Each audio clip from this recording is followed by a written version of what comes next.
Ano ang pangalawa niyang sinabi?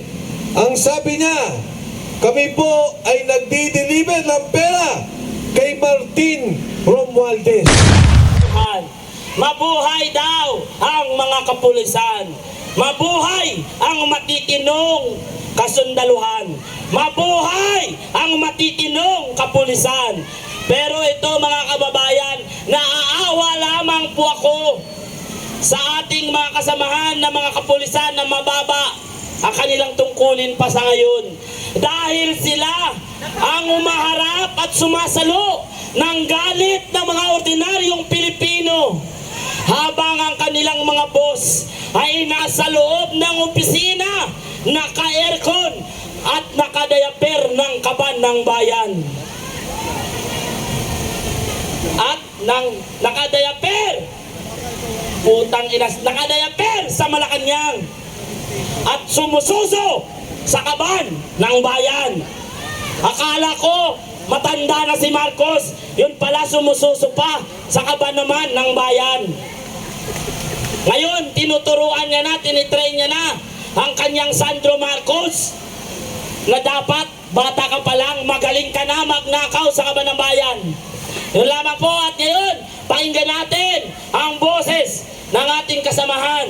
Ay bago pala yan, I would like to acknowledge the presence ng ating mga kasamahan. Si Ka Eric Celis, si Atty. Jing Paras, si Miss Karen Poblete, si Kuya Damin, hello, magandang hapon.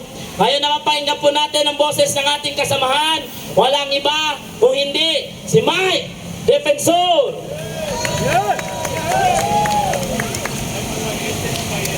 Maraming salamat. Magandang hapon po sa lahat na narito ngayon. Magandang hapon. Alam niyo mga kasama, 3 taong nakaraan, dito nagsimula ang nationwide caravan ni Pangulong Bongbong Marcos. Marahil marami sa inyo ang kasama ng panahong yon na siguro matutuling natin na pinakamalawak at pinakamalaking caravan sa kasaysayan ng halalan sa buong Pilipinas. Ama! Ang aking pong paniwala noon, ang Pangulong Marcos ay gagawa ng pagbabago. Ang aking pong paniniwala sa aking puso at damdamin ay aayusin niya ang pangalang Marcos. Pagagantahin niya ang kanyang serbisyo at aayusin ang ating bansa para magkaroon ng pag-unlad at pagbabago sa sambayanang Pilipino. Noong unang taon pa lamang po lang umupo si Saldico bilang Committee on Appropriations. At ako din po naman ay kasama sa Kongreso hanggang ngayon. Napakarami ko pong kaibigan na naninilbihan sa loob ng mababang kapulungan. Narinig ko na ang 20% na sinasabing hingian sa proyekto. Paano po ba ginagawa yan? Hindi naintindihan ng karamihan kung paano.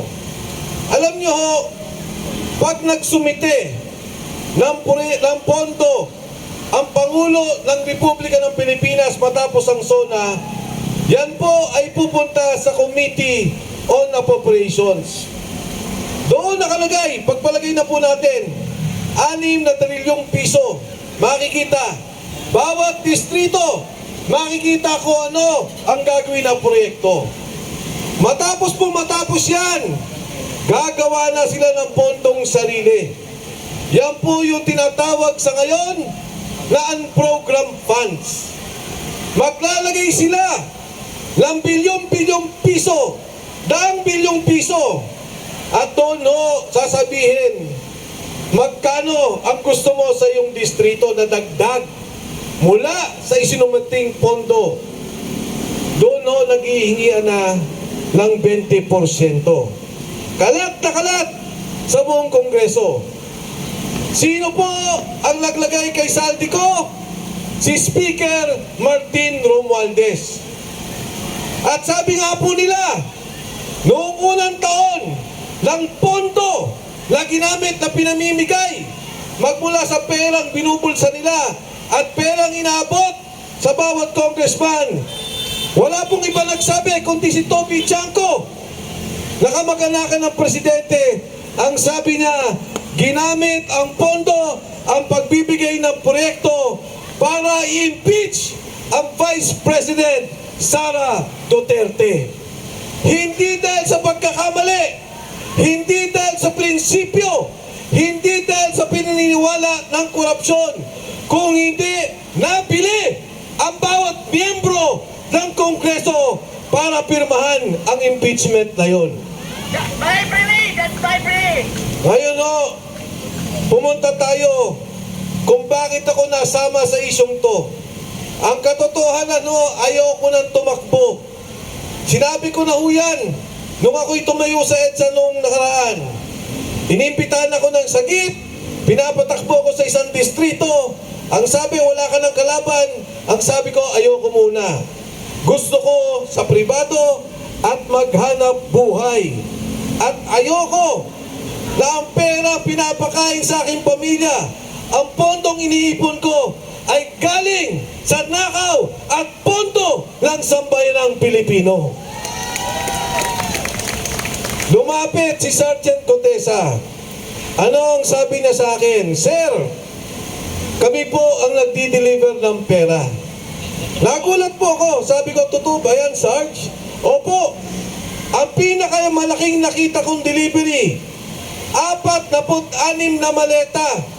Nagkakahalaga, humigit kumulang 2.5 billion. Isang delivery lang na ginawa nila. Ang sinasabi po sa akin ni Sergeant Contesa, meron kaming Viber chat 3 beses sa isang linggo ang delivery.